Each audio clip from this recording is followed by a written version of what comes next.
오늘 성경 본문의 말씀은 우리의 삶과 너무나도 밀접해 있는 것 같습니다. 또 오늘 성경의 세례 요한에 대해서 말씀을 전하고 있는데 우리의 삶이 세례 요한의 삶과 별반 다름이 없는 것 같아요. 감옥에 있었던 세례 요한은 예수가 하신 일을 듣고 또 보고 제자들을 보내오게 됩니다. 오실 그분이 당신이십니까? 그렇지 않으면 우리가 다른 분을 기다려야 합니까? 이렇게 질문을 하고 있죠. 세례 요한이 헤롯의 비행을 책망하다가 그만 옥에 갇혀서 이제 죽을 상황에 놓여지게 되었습니다. 우리가 잘 알고 있는 대로 목배임을 당하게 되죠. 세례 요한은 제자들을 통해서 예수의 메시아성에 대하여서 질문을 하였고 그 질문에 대한 주님의 대답이 바로 오늘 성경의 본문의 말씀입니다. 요한은 그리스도의 앞길을 예비하는 전령으로서 구약에서 엘리야에 해당하는 그런 사람입니다. 요한은 요단강에서 예수님에게 세례를 베풀 때 하늘에서 성령이 내려오심을 말하였던 또 증거하였던 사람입니다. 내가 보고 그가 하나님의 아들이심을 증거하였노라 말하게 되었습니다. 그뿐만 아니라 세례 요한은 이미 예수님의 탁월한 권위를 인정하시게 되었어요. 그는 내 뒤에 오시는 이는 나보다 능력이 많으시니 나는 그의 신을 들기도 감당치 못하겠노라. 그는 성령과 불로 너에게 세례를 주실 것이다 라고 했습니다. 또한 예수님께서 세례를 받기 위하여 요한에게 나아갔을 때 요한은 내가 당신에게 세례를 받아야 될 텐데 왜 당신이 나에게로 오시나이까 이렇게 말한 적도 있습니다. 그런데 이 세례 요한이 제자들을 보내어서 오실 리가 그입니까? 당신이옵니까? 우리가 다른 일을 기다려야만 되나이까? 이렇게 질문을 하고 있어요. 예수님에 대한 확신이 없었다라고 하는 말을 반증하기도 하는 그런 말씀일 것입니다. 나약하기 때문에 믿음이 더 필요한 것 같아요. 성경은 믿음의 위인들의 약점과 실수와 인간적인 면을 그렇게 적나라하게 적어놓고 있죠. 예수님이 그렇게 칭찬하였던 이 세례 요한도 감옥에 갇히게 되니까 확신이 그렇게 적어지는 것을 보게 됩니다. 그뿐입니까? 아브라함, 모세, 다윗, 베드로, 사도 바울 위대한 믿음의 선조들을 우리가 기술할 때에 그들의 부끄러움과 그들의 믿음 없음을 성경은 낱낱이 기록하고 드러내고 있습니다. 세례 요한이 아무리 구약의 엘리야와 같은 사람이라 할지라도 예수님에 대하여서 의문을 갖고 확신하지 못하였습니다. 세례 요한이 이렇게 의심을 하였던 그런 이유는 도대체 무엇이겠습니까? 인도의 성자 선다싱이라고 하는 사람이 있는데 이 사람은 하늘나라를 목격하게 되었고 주님과 만나 대화도 나누고 아주 위대한 그런 신비가입니다. 그의 제자들이 이 선생에게 이렇게 질문하였더라고 해요. 선생님도 영적으로 어두워져서 실망과 낙담을 하는 적이 있습니까? 라고 묻게 되었어요. 그러자 그는 주님이 나에게 어둠을 주실 때는 나도 암담한 절망의 시간을 가질 수밖에 없습니다. 이렇게 말하였어요. 누구나 신앙생활의 경험으로 보면 심령이 어두워지고 의심의 구름이 무겁게 덮일 때가 있습니다. 요한의 의심은 모든 신앙인들이 가지는 믿음 생활에서 우리가 볼 수 있는 흔한 예라고 저는 생각이 듭니다. 바로 우리의 나약함이죠. 그래서 바로 요한의 이름은 우리의 이름이 되기도 합니다. 열왕기상 19장 4절에 보면 엘리야도 갈멜산에서 보여준 영웅적인 그런 용기를 다 잃어버리고 로뎀나무 아래에서 죽기를 청하고 있었습니다. 그것도 한낱 여자의 말에 벌벌 떨고 죽기를 자청하고 있었죠. 요한도 마찬가지였습니다. 요한이 당시 사에 가까운 산악지대에 속해 있는 마카에루스라고 하는 토굴 속에 감금이 되게 되었어요. 이제 아무것도 할 수가 없습니다. 감옥에 갇혀 있는 그런 신세였고 죽을 수밖에 없는 그런 신세였습니다. 두 서너 평도 안 되는 그런 감옥이었고 할 수 있는 일이 없었어요. 나약해지게 되었습니다. 또한 요한은 예수님이 자신을 구해줄 것으로 생각하였는지도 모르겠습니다. 그러나 예수님으로부터 어느 무엇도 기대할 수 없게 되었을 때 자신도 구해주지 않는 예수님에 대하여서 후회와 또 아니면 낙담을 하게 되었는지도 모르겠어요. 예수님의 메시아성에 대하여서 알고 있었지만 그 알고 있음이 회의로 찾아왔는지도 모르겠습니다. 그래서 다른 그리스도를 구하고 있습니다. 마태복음 11장 3절, 그렇지 않으면 우리가 다른 분을 기다려야 합니까? 예수님이 내 앞에서 사역하고 있는데도 의심을 하고 있어요. 자신의 기대에 응답하지 않는다고 다른 그리스도를 구하고 있습니다. 하나님의 응답이 내 뜻과 다르다고 나를 만족시켜주지 않는다라고 우리는 종종 범하고 있는 우리의 안타까운 그런 모습이 있습니다. 다른 그리스도를 구하고 있는 것이죠. 내 자신의 기대에 응답하지 않는다고 우리는 다른 무엇이 우리의 삶과 인생을 만족시켜 줄 것으로 이렇게 생각하고 살아가고 있지 않습니까? 여러분, 하나님의 응답이 내 뜻과 다르다고 나를 만족시켜 줄 다른 그리스도를 우리는 결코 찾아서는 안 되겠죠. 다른 그리스도는 없습니다. 재물의 그리스도, 사람의 그리스도, 권력의 그리스도 아닙니다. 이 모든 것들은 다 헛된 것들입니다. 어느 것도 진정 나를 구원시켜 줄 수 없어요. 다른 그리스도는 없습니다. 우리를 구원할 그리스도는 이 세상 가운데 오직 유일한 예수 그리스도뿐인 줄 믿습니다. 사람들은 다른 무엇이 우리 인생을 만족을 주고 영원한 행복이 되리라고 믿고 있는 것 같아요. 여러분, 우리의 영혼을 만족시켜주고 우리에게 영원한 행복을 줄 수 있는 분은 오직 예수 그리스도 하나님 안에서인 뿐입니다. 며칠 전에 지방의 신년 할례회에서 감리사님이 말씀을 전하고 맨 마지막 시간에 지방의 한 원로되는 목사님에게 나오셔서 후배 목사님들에게 덕담 한마디를 좀 전해주세요, 이렇게 부탁을 하게 되었어요. 이 목사님이 나오셔서 간단하게 말씀을 전하였는데 참 그 말이 아직도 생각이 납니다. 자신은 출애굽기의 말씀 가운데 하나님을 믿는 사람에게 천대의 복을 내리신다라고 하는 이 말씀이 자신의 목회의 이정표가 되었고 가장 사랑하는 말씀이고 늘 기억하고 있는 말씀이라고. 올 한 해 목사님들 힘들고 어려운 일이 많이 있겠지만 이 말씀을 기억하였으면 좋겠다라고 말씀을 전하고 있어요. 그러시면서 이런 질문을 하게 됩니다. 천대에 이르기까지 복을 줄 수 있는 것이 세상에 어떤 무엇이 있을까요? 세상에 많은 재물이 있다라고 하여서 천대까지 복을 누리게 할 수 있겠습니까? 복의 근원이 될 수 있겠습니까? 권력이 아무리 많다라고 하여도 그 권력을 누리고 있는 자라 할지라도 천대까지 복을, 자손만대 천대까지 그렇게 복을 이어갈 수 있는 그런 권력이 되겠습니까? 권불 30년이라고 하는데 결단코 천대까지 복을 이루게 할 수가 없습니다. 그러면 혹 지식을 가졌다라고 하여서 천대까지 복을 누리게 할 수 있는 것이 되겠습니까? 그것도 아니겠죠. 천대까지 이르게 하는 복은 오직 유일한 하나님을 믿는 것, 하나님만이 천대까지 복을 주시는 분이시죠. 그래서 목회의 방향, 성도들에게 하나님을 잘 믿게 하는 것, 이것이 얼마나 귀한 일인지, 또 이 하나님을 알게 하는 것이 얼마나 귀한 복된 목회인지 자신은 늘 그래서 바로 이와 같은 말씀을 묵상하고 살아간다라고 고백하고 있어요. 그 일을 감당하는 목회가 얼마나 귀한 일인가 다시 한번 깨닫게 된다라고 말하고 있습니다. 다른 그리스도가 존재하지 않습니다. 오직 인생을 답을 줄 수 있는 분은, 우리 인생의 영원한 만족과 복을 주실 수 있는 분, 예수 그리스도 안에서, 이것을 우리가 다시 한번 기억할 수 있는 오늘 이 시간이 되길 주님의 이름으로 축원합니다.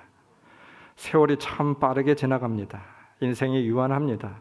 수없이 많은 일들과 불확실성의 삶이 우리 앞에 있지만 한 치 앞도 내다보지 못하는 우리 인생이지만, 삶이지만 우리가 예수 그리스도만을 붙들고 있으면 문제가 되지 않아요. 예수님은 우리의 등불이 되고 있습니다. 내 앞길을 비추는 등불, 내 인생을 밝게 하는 등불 되십니다. 어제나 오늘이나 내일도 마찬가지입니다. 우리가 인생은 알 수 없지만, 우리 인생이 어둠일 수 있지만 이 등불을 앞에 놓고 들고 가면 걱정과 염려와 두려움이 있을 수가 없어요. 어떤 일이 우리 앞에 있을지라도 주님이 동행하시고 함께하며 주님을 앞에 놓고 사는 그런 사람은 후회가 있을 수가 없습니다. 오고 오는 세대 속에서 세상의 어떤 무엇으로도 인생의 답과 진정한 행복이 되었던 것이 없습니다. 오직 유일한 답, 예수 그리스도 안에서, 예수님 외에는 우리 인생의 답이 없습니다. 행복을 찾을 수가 없어요. 우리가 인생을 살아가면서 이해 안 되는 많은 일들이 있죠. 이해되지 않아도 우리는 충성하는 신앙이 되어야 될 줄 믿습니다. 말씀 6절에 나에게 걸려 넘어지지 않는 사람이 복이 있다, 이렇게 말씀하고 있어요. 예수님의 말씀이, 예수님의 응답이 나를 실족시킬 수도 있다라고 하는 말씀이겠죠. 부자 청년에게 내 재산을 다 정리하고 따르라 라고 하였을 때 괴로워하며 돌아간 것과 같은 그런 때가 있습니다. 나도 예수님의 말씀이 어떤 의미를 가지는지 모를 때가 있어요. 그래도 우리는 충성해야만 합니다. 이해하지 못하는 신앙도 순종하면 유익이 되기 때문인 것이죠. 어느 나무에든 나이테가 있습니다. 나무꾼이 몇십 년 된 나무를 베자 나이테가 보여지게 되었습니다. 그런데 이 나이테가 좀 이상합니다. 다 똑같은 간격으로 되어 있지 않고 5개 정도는 촘촘히 있고 5개는 아주 굉장히 넓게 벌어져 있었습니다. 베테랑 나무꾼은 촘촘한 나이테를 보며 이렇게 말하였다라고 하죠. 촘촘한 나이테를 보니 이때에는 뿌리가 더 깊게 자랐겠구만, 이렇게 말하였습니다. 여러분, 우리에게도 이러한 영적인 통찰력이 있기를 바랍니다. 나무는 줄기 자라는 것보다 뿌리 자라는 것이 중요하죠. 힘들고 어려운 때일수록 뿌리가 깊이 내려져야만 합니다. 믿음의 뿌리가 자라야만 됩니다. 그래야 어려운 시간을 견뎌낼 수 있는 것이죠. 수십 년 전에 캐나다의 밴쿠버에 큰 태풍이 오게 되었던 적이 있었다라고 해요. 세계 최대의 공원이라고 하는 스탠리 파크에 500~600년 된 그런 아름드리 나무들이 즐비하였는데 이 나무들이 다 쓰러져 버렸다라고 합니다. 태풍 한 방에 모두 다 쓰러져 버리게 되었어요. 무엇이 문제였을까요? 뿌리가 얕아서였습니다. 밴쿠버는 축복받은 땅이다라고 해요. 어디나 물이 풍성한 땅입니다. 그래서 모든 식물들은 뿌리를 깊이 내릴 필요가 없었다라고 하는 것이죠. 깊이 뿌리를 내리지 않더라도 생존할 수 있었기 때문이었습니다. 그런데 태풍이 불게 되니까 이 뿌리가 얕은 나무들이 수백 년이 되었다 할지라도 여지없이 다 무너져 버리게 된 것입니다. 우리가 자주 넘어지고 포기하는 이유는 무엇일까요? 문제가 어려워서가 아니겠죠. 우리 믿음의 뿌리가 얕기 때문에 넘어지는 거 아니겠습니까? 문제를 극복하기에 능력이 없거나 역부족이 되어서가 아닙니다. 믿음의 뿌리가 확고하게 자리 잡지 못하고 있기 때문에 우리는 넘어지고 있는 것이죠. 나무의 생명력은 뿌리에 있다라고 하죠. 이해하지 못하고 납득 못할 때 바로 뿌리가 성장하는 것입니다. 우리 믿음의 뿌리가 성장하게 되는 것이죠. 보이지도 않고 알 수도 없지만 우리 인생에 환난이 오고 어려움이 오면 어느 부분에서인가 믿음의 뿌리가 깊이 내리는 때임을 믿고 흔들리지 않는 믿음으로 굳게 서야 될 때임을 우리가 그렇게 믿고 나아갈 수 있는 귀한 성도들이 되어야 될 줄 믿습니다. 말씀 6절, 나에게 걸려 넘어지지 않는 사람은 복이 있다. 걸려 넘어지지 않는 사람이 의미하는 바가 있습니다. 각주에 보니까 의심하는 자가 되지 말라, 신뢰하는 자가 되어야 됨을 말씀하고 있는 것이겠죠. 의심하는 자는 눈으로 보고 들은 것도 여러분 의심하게 됩니다. 의심이 들어오게 되면 우리의 이성과 우리의 경험까지 마비시키게 되죠. 경험이 아닌 우리에게 있어야 될 것은 신뢰입니다. 믿음입니다. 이것이 먼저 앞서야 되겠죠. 히브리서 11장은 믿음장이라고 말하고 있습니다. 우리는 너무나도 잘 알고 있어요. 우리는 보고 듣고 믿는 사람이 아니라고 하는 거예요. 그럼 무엇입니까? 믿고 보는 사람, 믿고 듣는 사람, 이러한 사람이 바로 믿음의 사람이죠. 그러면 이루시게 됩니다. 그러면 주의 역사하심을 보게 되는 것이죠. 요한의 생각과 예수님의 생각이 달랐습니다. 요한의 믿음과 예수님의 행하심이 달랐습니다. 그래서 요한은 의심하고 있었습니다. 요한은 자신의 눈으로 보고 싶은 것, 자신의 귀로 듣고 싶은 것을 보고 들으려고 하였죠.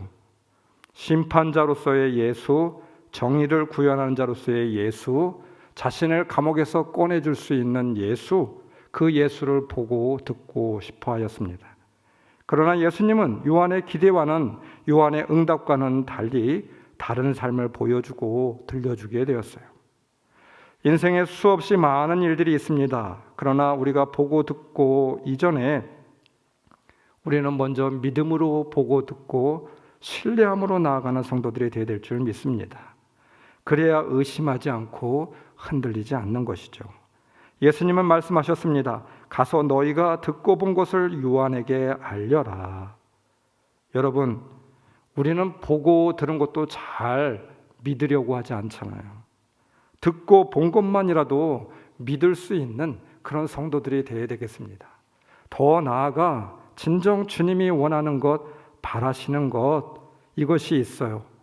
보고 듣고 믿는 사람이 아니라 먼저 믿는 사람, 먼저 믿음으로 보는 사람, 먼저 믿고 듣는 사람, 이것이 바로 우리 주님께서 우리에게 주문하고 있는 내용이 아닐까요? 하나님의 일하심이 때로 보이지 않고 믿기지 않을 때도 있습니다. 우리가 인생을 살아가면서 어떻게 주님의 뜻을 알 수가 있겠습니까? 주님께서 일하시는 것을 어떻게 우리가 알 수가 있겠습니까? 그러나 우리가 아는 때가 있습니다. 우리가 먼저 믿는 것이에요. 우리가 먼저 믿고 보는 것입니다. 먼저 믿고 들으려고 하는 것입니다. 세례 요한도 무너질 수 있었습니다. 그럴 수 있습니다. 인간이기 때문이죠. 심신이 약해져 있기 때문입니다. 인생의 어려운 문제로 믿음이 약해져 있기 때문입니다.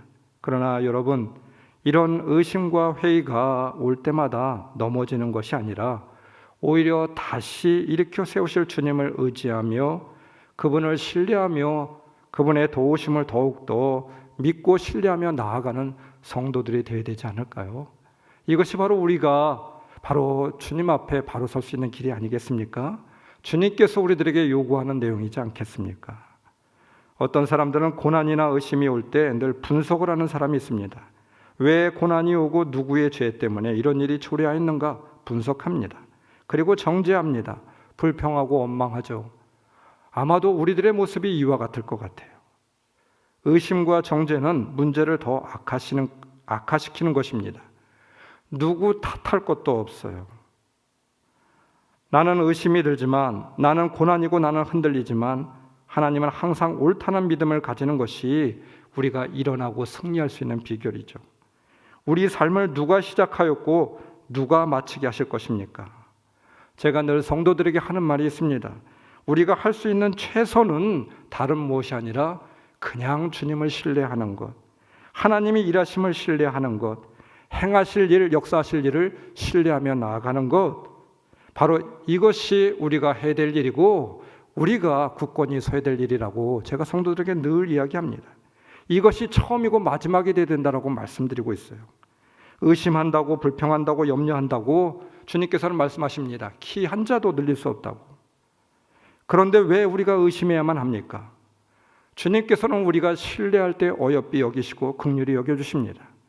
어떤 결과가 나올지라도 우리가 해야 할 일은 그래서 오직 한 가지, 신뢰하는 일입니다. 신뢰하면 주님이 일하시죠. 신뢰할 때까지 여러분 주님은 일하시지 않아요. 성경을 보세요.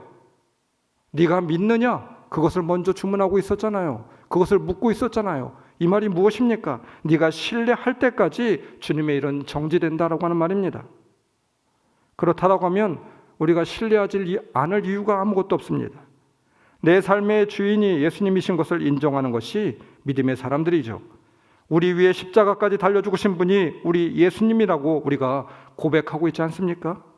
그렇다면 의심하고 탓하는 모습에서 주님을 신뢰하는 모습으로 그 모든 것을 떨쳐버리고 일어설 수 있는 우리 모두가 되어야 될 줄 믿습니다. 의심이 올 때마다 넘어지고 흔들릴 것이 아니라 의심을 의심으로 반응하는 사람이 아니라 하나님을 의지하고 신뢰하는 사람으로 나아갈 수 있는 여러분들이 되시길 주님의 이름으로 축원합니다. 마태복음 11장 10절 보아라 내가 내 심부름꾼을 너보다 앞서 보낸다. 그가 내 앞에서 내 길을 닦을 것이다. 여러분 길을 닦는 사람이 되어야만 됩니다.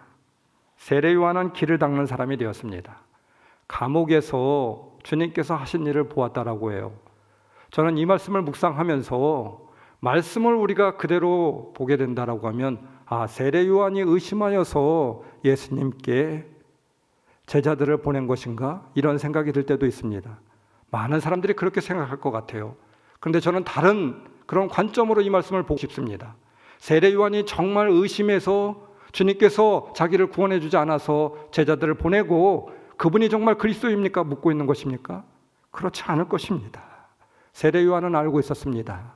다시 한번 제자들 통해서 확증시키기 위하여서, 또한 더 굳건한 믿음을 갖기 위해서 주님께 그렇게 제자들을 보내신 것이 아닐까 싶어요. 여러분, 그러하였기 때문에 오늘 성경에서 주님께서는 이러한 세례 요한을 칭찬하고 있는 것이 아니겠습니까? 세례 요한은 광야에서 홀로 묵묵히 주님의 심부름꾼 역할을 하였습니다. 자신의 편안한 삶을 뒤로하고 주님과 하나님께서 주신 사역을 위하여서 헌신하였던 사람입니다. 예수님이 오실 때도 그러하였고 지금 감옥에 있을 때도 마찬가지입니다. 광야에 서 있었다라고 합니다. 광야에 서 있는 심정으로 살아야만 됩니다. 광야에 우리의 심령과 믿음과 바로 광야에 서 있으면 그것으로 족한 것이죠. 광야는 주님만 의지하고 주님만 바라보는 곳입니다. 주님의 목소리만 듣는 곳이죠. 제가 이 광야를 이야기할 때마다 늘 여러분들에게 말씀드리는 것이 있습니다. 이 광야라고 하는 단어 미드바르, 바로 다바르라고 하는 단어에서 비롯되었다라고 하는 것이죠. 유대인들은 이 광야 미드바르라고 하는 단어를 생각할 때마다 말하다라고 하는 단어를 떠올린다라고 합니다. 이 동사를 하나님이 말하고 나는 듣는 자리이죠. 믿음으로 듣는 자리입니다. 그래서 온전히 하나님의 말씀을 믿음으로 들을 때 설 수 있고 살 수 있는 곳이 바로 이 광야입니다. 세례 요한은 이 광야에 서 있었습니다. 여러분, 하나님이 일하시는 방법은 충성된 일꾼들을 뽑아서 그들을 통하여 하나님의 일을 이루어 가실 때 늘 그들의 심령 가운데, 그들의 삶의 자리 가운데 있었던 자리가 있었어요. 무엇입니까? 광야에 서 있었습니다. 오늘날도 마찬가지입니다. 하나님의 섭리와 역사는 동일합니다. 하나님은 현재에도 일하시고 계십니다. 어떤 사람에게? 광야에 서 있는 사람에게. 그의 삶의 자리도, 믿음의 자리도, 심령의 자리도 광야에 서 있게 되었을 때 그때 하나님이 일하시게 되는 것이죠. 여러분, 혹 우리의 마음에 광야가 임한 것이 아니라 나 자신이 충만하고 온전히 임한 것은 아니겠습니까? 광야가 임해야만 됩니다. 광야가 임한 사람만이 주님이 그의 심령에 임하며 주님의 뜻과 메시지를 전달하는 심부름꾼의 역할을 감당하게 되는 것이죠. 하나님이 일하실 수 있도록 세례 요한과 같이 우리 자신을 심부름꾼으로 맡겨야 되겠습니다. 하나님이 쓰실 수 있도록 우리 심령에 광야가 깃들어야만 되겠습니다. 또한 심부름꾼으로 사용되기 위하여서 기꺼이 우리는 희생을 각오해야만 됩니다. 희생은 당연히 따라오는 동반자이죠. 몸도 마음도 세례 요한은 광야에 있었습니다. 세례 요한은 능히 광야에 있지 않아도 될 그런 사람이었죠. 인생을 잘 먹고 잘 살 수 있는 사람이었습니다. 제사장 가문이었고 아버지는 사가랴였습니다. 제사장이었어요. 아비야 반열에 속해 있었던 그런 제사장 가문이었습니다. 귀족이었습니다. 바리새인이었습니다. 왕과 너무나도 잘 알고 있는 사람이었습니다. 그러나 광야에 임하여 기꺼이 몸도 마음도 처해 있었던 곳이 바로 광야에 서 있었던 사람이었습니다. 지금 요한이 생각할 때 자신의 수고와 헌신, 희생에 대하여 대가를 받지 못한다고 생각하였어요. 주님의 길을 예배하는 자리에 대가가 죽음이었습니다. 서운하였습니다. 한심하였습니다. 헛수고라고 하는 생각이 들기도 하였을지 모르겠습니다. 자신의 헌신의 값이 없어진 듯 생각되어진지도 모르겠습니다. 여러분, 하나님의 일을 위하여 어려움을 당할 수도 있고 환난을 당할 수도 있습니다. 중요한 것은 주님의 심부름꾼으로 사용되어지는 것이죠. 위대한 하나님 나라를 위하여서 부름을 받는 일, 이것이 귀한 것이죠. 우리는 종종 왜 나인가 말할 때가 있을 수도 있습니다. 다른 이들에 비하면 나만 고생을 하는 것 같고 나는 열심을 하는데 빚도 못 버는 것 같고 나는 죽도록 충성하는데 다른 이들만 드러나는 것 같고 하나님도 몰라주는 것 같고 목사님도 몰라주는 것 같습니다. 사역을 하면서 어려워서 힘들어서 나는 못하겠다고 말씀하시는 성도들이 있어요. 그러면 제가 한마디 말씀을 드립니다.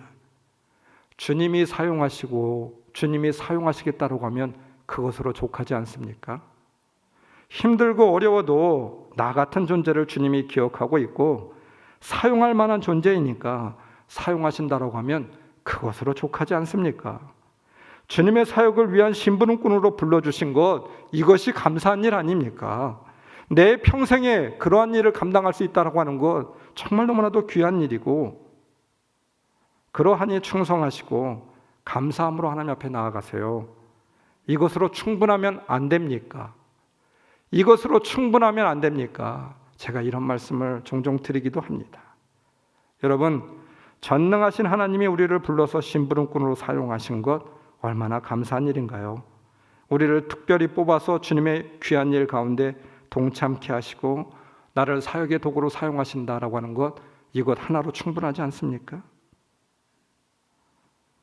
우리가 무엇을 하고 안 하고가 중요한 것이 아니라, 우리가 무엇을 드리고 안 드리고가 중요한 것이 아니라, 우리가 주님께 기억되고 있고 주님의 귀한 일들 가운데 부름을 받는 것, 이것이 얼마나 귀한 일입니까?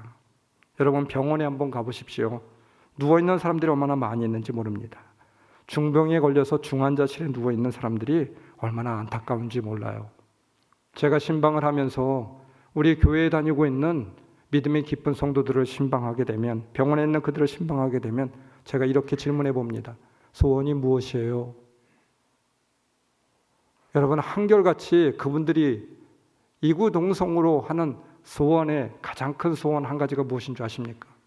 목사님, 병원에 빨리 나가서 교회 한번 나가보고 싶습니다. 제 발로 교회에 가서 한번 예배드리고 싶습니다. 주님을 위하여 기꺼이 육신을 가지고 마음껏 봉사해보는 일이라고 해요. 힘이 들거나 아니면 어렵거나 문제가 되지 않습니다. 주님, 저에게 건강만 허락해 주신다라고 하면 이 몸이 닳도록 충성하겠습니다. 이것이 바로 그들의 소원입니다. 심부름꾼으로 뽑아주신 것에 대하여서 우리 주님이 나를 심부름꾼으로 사용하시겠다고 하면 감사하십시오. 심부름꾼으로 부르신 그곳에서 충성을 다해야 되겠습니다. 다시 한번 우리에게 맡겨주신 그 심부름꾼으로 충성할 수 있는 여러분들이, 그것 하나만으로 기뻐하고 충분한 여러분들이 다 될 수 있기를 주님의 이름으로 축원합니다. 기도하시겠습니다. 하나님 아버지, 감사합니다. 세례 요한과 같이 우리를 들어 주님의 귀한 도구로 사용하여 주시옵소서. 힘들고 어렵고 이해하기 힘든 일들이 우리 인생 가운데 많이 있지만 주님만 붙들고 일어설 수 있도록 인도하여 주시옵소서. 아버지, 의심을 믿음으로 바꿀 수 있도록 인도하여 주시고, 어떠한 상황 가운데서도 주님에 대한 신뢰를 놓지 않을 수 있는 귀한 성도들 되게 하여 주옵소서. 올 한 해 다른 무엇에 승리하는 것이 아니라 믿음에 승리하고 이 신뢰에 승리할 수 있는 귀한 성도들 되게 하여 주옵소서. 예수 그리스도의 이름으로 기도드리옵나이다. 아멘.